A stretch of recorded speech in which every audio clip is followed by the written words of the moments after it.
just flipped the camera view, but I can tell you that we still have that right shoulder blocked off by the cars that were involved in that crash and a first responder. But other than that, all lanes of travel are open. Although with that move over law, you would want to give those crews that extra lane of space and stick to the left side. Still leaves plenty of room for you to continue onto the shoreway here, but traffic is still going to be relatively slow in this area just because of the usual rush hour traffic filling up the freeway right before Dead Man's Curve, which is already going to make you tap the brakes.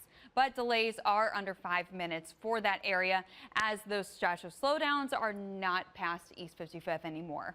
However, if you're going to be over the Bay Bridge in the Sandusky Bay area, construction is going to be tacking on a few extra minutes to your drive. That's because we have construction still on Route 2 between the Ottawa County line and Route 4 interchange, with speeds right now for westbound drivers in particular under 15 miles per hour, tacking on an extra 15 minutes to your drive if you're about to be heading west on Route 2 over the Sandusky Bay. The brakes in Summit County because of construction. So still, we have the stretch of 277 eastbound blocked off between 77 and 76. No change there. Same for 76 westbound from just after East Avenue and then past Kenmore Boulevard.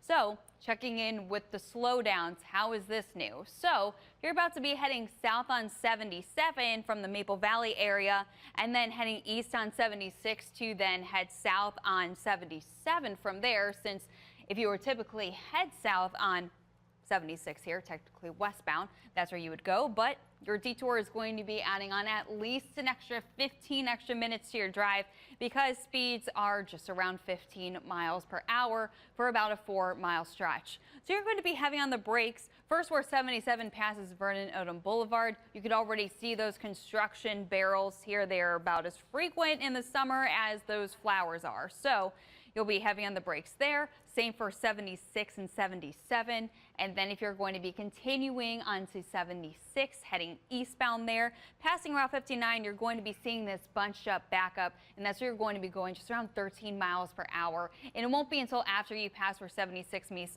Wolf Ledges Parkway, past 77, where you'll finally be picking up to speeds closer to 60 miles per hour.